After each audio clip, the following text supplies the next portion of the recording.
Welcome to Yadnya investment academy. आज हम बात करने वाले हैं बालकृष्ण इंडस्ट्रीज के Q3 FY23 रिजल्ट के बारे में। जब से कंपनी ने रिजल्ट डिक्लेयर किया है तब से कंपनी का जो स्टॉक है which it is almost down by 13.6%। तो एक काफ़ी बड़ा फॉल दिखा है स्टॉक में, और देखते हैं कि ये रिजल्ट्स में क्या क्या रीज़न बाहर आते हैं कि इसकी वजह से स्टॉक इतना गिरा है। अगर Q3 FY23 के रिजल्ट के बारे में बात की जाए तो इस क्वार्टर में जो कंपनी का वॉल्यूम था वो था ऑलमोस्ट 66,480 टन्स। तो एज कम्पेयर टू जो Q3 FY22 का जो वॉल्यूम था वो था 70,320 मेट्रिक टन्स। तो ऑलमोस्ट 5.5% का डिक्लाइन यहाँ पे दिखा है। अगर प्रीवियस क्वार्टर यानी कि Q2 FY23 के वॉल्यूम्स के साथ कंपेयर किया जाए तो ऑलमोस्ट 15.7% का डिक्लाइन था। But on a positive point 9 months FY23 यानी कि जो FY23 के जो पहले 3 क्वार्टर का वॉल्यूम है वो मिला के होता है 2,28,505 मेट्रिक टन।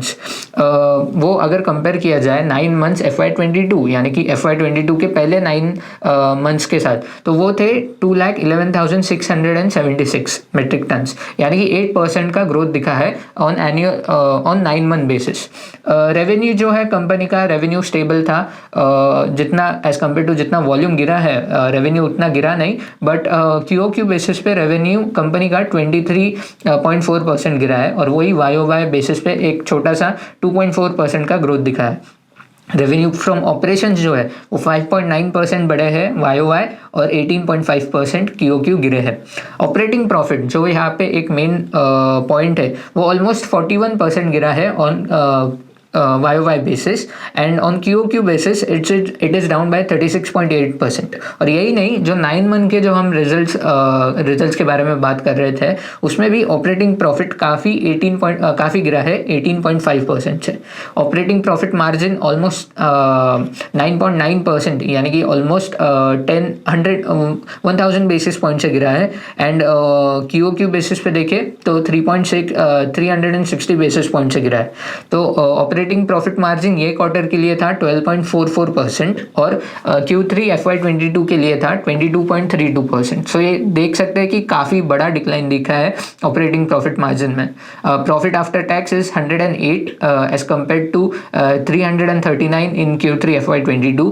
यहाँ पे 68% का पैट का डिक्लाइन दिखा है, और Q-on-Q बेसिस पे 71.6% का पैट डिक्लाइन दिखा है। Similar story is for 9 month results.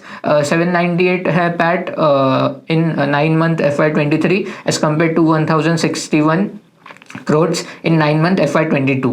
सो इसमें भी 24.8% का डिक्लाइन हमें दिखा है। तो मेजॉरिटी रीजन्स अगर हम देख सकते हैं तो वॉल्यूम्स गिरे हैं पर रेवेन्यू इतने नहीं गिरे, विच मीन्स कि कंपनी ने प्राइस हाइक्स लिए थे, उसकी वजह से रेवेन्यू था उस कंपनी का वो कम नहीं हुआ एज कम्पेयर टू वॉल्यूम्स। पर ऑपरेटिंग प्रॉफिट मार्जिन काफ़ी ज़्यादा डिक्लाइन हुआ है। अगर ऑपरेटिंग प्रॉफिट मार्जिन इतना ज़्यादा डिक्लाइन होता है, कुछ रीजन्स रह गए लाइक कॉस्ट, कंपनी को जो कॉस्ट है कंपनी के उनको वो कंट्रोल नहीं कर पाए, या फिर दूसरे कुछ रीजन्स लाइक जो ऑपरेटिंग डी लेवरेज है वॉल्यूम गिरने की वजह से, तो वो कंपनी को मतलब उसके वजह से कंपनी के मार्जिन अफेक्ट हुए। तो अगर उनका एक रेवेन्यू ट्रेंड और मार्जिन का एक ट्रेंड देखे तो रेवेन्यू फ्रॉम ऑपरेशंस ट्रेंड एक काफ़ी स्टेडी दिख रहा था अंटिल Q2 FY23। फिर Q3 FY23 में ही एक काफ़ी बड़ा फॉल हुआ। पर अगर एक ऑपरेटिंग प्रॉफिट मार्जिन और ऑपरेटिंग प्रॉफिट का ट्रेंड देखें हम कंपनी का, तो एक काइंड ऑफ एक स्टेयर केस है which goes down. Q3 FY21 में it was 31.8% and it has consistently decreased, और Q3 FY23 में मतलब 2 साल बाद उनका ऑपरेटिंग प्रॉफिट मार्जिन इज 12.4%। तो उसके वजह से मतलब why this has been happening, तो first of all the impact of rising raw materials and ocean freight rates can be clearly seen in the reduced margin. तो रॉ मटेरियल्स जो natural rubber है, synthetic rubber है, carbon black है, ये जो इतने raw materials है उसमें सिंथेटिक रबर और carbon black is a derivative of the crude oil. So crude oil price बढ़ने की वजह से इनके भी प्राइसेस बढ़ गए और इसकी वजह से कंपनी के मार्जिन पे भी इम्पैक्ट हुआ। और जो फ्राइट रेट्स थे, जो कोविड की वजह से जो फ्राइट का मिसमैच हुआ था, उसकी वजह से फ्राइट के रेट्स बढ़ गए थे। तो उसके वजह से क्या हुआ कि कंपनी एक्सपोर्ट करती है अपने टायर्स और उनका मेजोरिटी रेवेन्यू एक्सपोर्ट से ही आता है। तो उसके वजह से फ्राइट रेट बढ़ने की वजह से कंपनी के मार्जिन पे भी काफ़ी ज़्यादा इम्पैक्ट हुआ।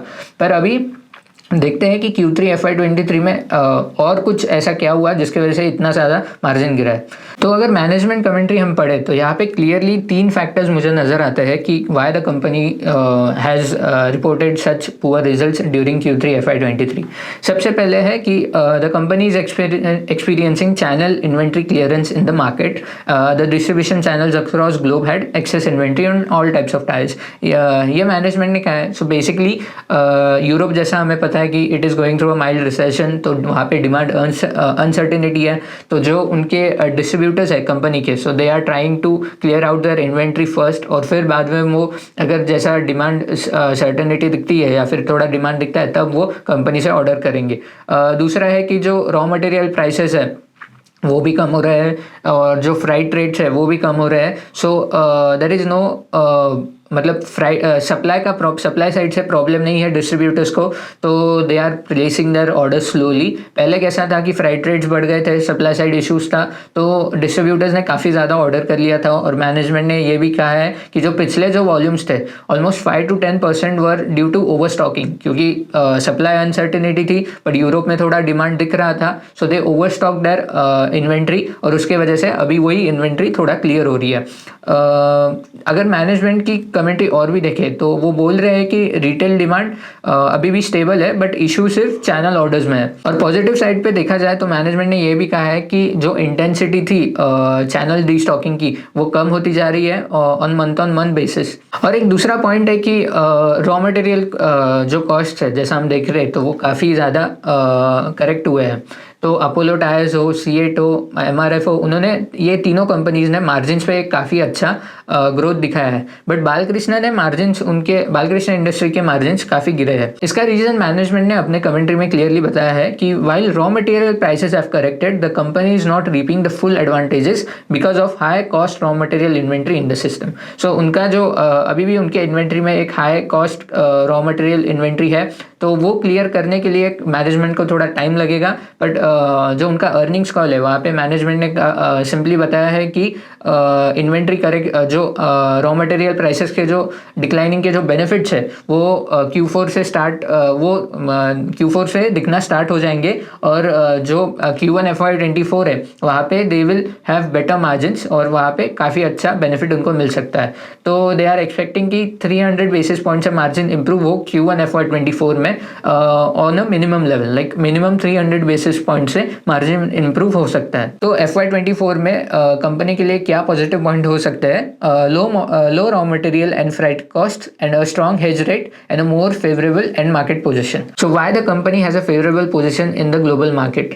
फर्स्ट, कंपनी के सारे प्लांट्स इंडिया में बेस्ड है, तो वहाँ पे इनका लो कॉस्ट मैन्युफैक्चरिंग का एडवांटेज है। दूसरा, एनर्जी प्राइसेस जो है यूरोप में वो काफ़ी बढ़ गए थे, सो उसकी वजह से जो यूरोपियन टायर प्लेयर्स हैं उनको अपने टायर्स काफ़ी ज़्यादा प्राइसेस पे बेचने पड़ रहे हैं टू मेंटेन देयर मार्जिन्स। तीसरा, जो चाइनीज़ टायर प्लेयर्स है they also went through a supply side issue, जैसा हमने देखा कि वहाँ पे अभी भी कोविड का सिचुएशन थोड़ा दिख रहा है। सो इसके वजह से क्या हुआ कि कंपनी को जो प्रोडक्ट जो already compare to other players are discounted at are available at 10 to 12% off lower prices, वहाँ पे कंपनी ने काफ़ी अच्छा मार्केट गेन कर लिया है। And the management is also positive कि जो उन्होंने मार्केट गेन कर रखा था इन दोनों प्लेयर्स के अगेंस्ट, तो वो मेंटेन कर सकते हैं। तो अगर उनके केपेक्स के बारे में बात की जाए, the company has commissioned 55,000 metric ton per annum carbon black capacity along with the power plant.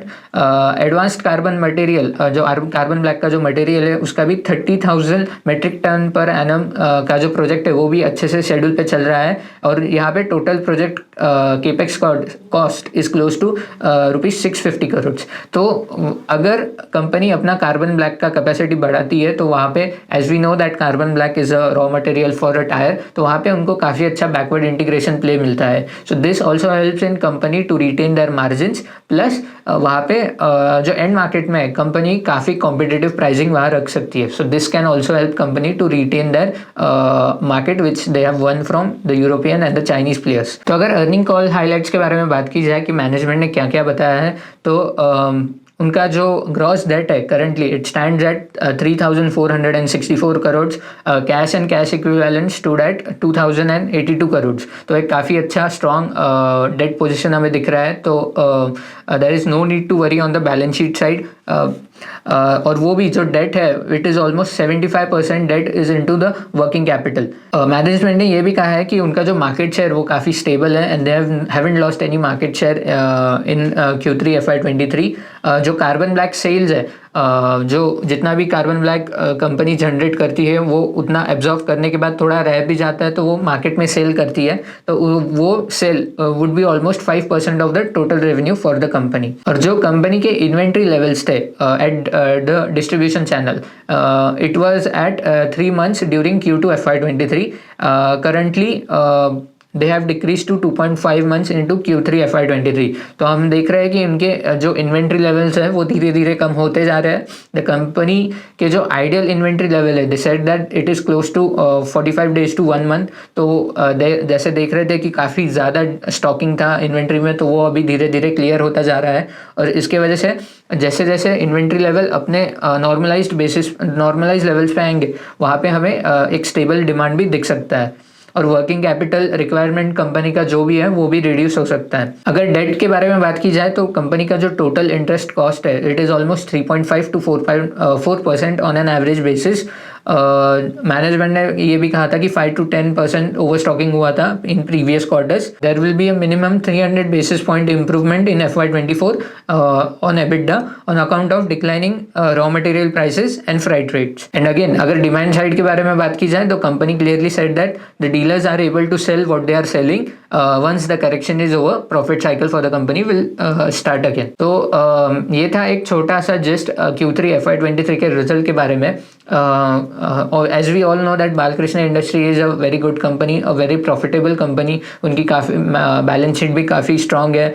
Low cost manufacturing का एक काफ़ी अच्छा एडवांटेज है उनको. प्लस जो कार्बन ब्लैक का बैकवर्ड इंटीग्रेशन है वो भी उनको एक काफ़ी एडवांटेज दे रहा है. जैसा हम देख रहे हैं कि यूरोप में काफ़ी एक रिसेशन जैसा सिचुएशन हो गया है, तो उसके वजह से वही इम्पैक्ट कंपनी को हो रहा है क्योंकि almost 50% of the sales company का यूरोप से हो रहा है. जैसा हम देख रहे हैं कि काफ़ी स्टॉक्स जिनका यूरोपियन एक्सपोजर है वो काफ़ी करेक्ट हो चुके हैं from their all time highs. Balkrishna industry correct नहीं हुआ था इतना क्योंकि जैसा हमने देखा कि पहले ही जो उनके डीलर्स थे उन्होंने ओवर स्टॉकिंग कर ली थी. सो उनको डिमांड दिख रही थी on the dealer side. But अभी जैसे जैसे थोड़ी डिमांड करेक्ट हो रही है ड्यू टू रिसेशन, तो वो जो डीलर इन्वेंट्री है वो धीरे धीरे करेक्ट हो रही है and that has spoiled the companies performance for Q3 FY23. सो ये थे बालकृष्ण इंडस्ट्रीज के Q3 FY23 results. So what an investor should do. जैसा we know that the company is good but it is currently going through a bad phase due to a high European exposure and this was a poor quarter. But as Parimal sir say that a poor quarter in a good company is always a good opportunity for an investor. So I hope आपको ये video पसंद आया होगा तो like the video, share it and keep watching Yadna Investment Academy. Thank you.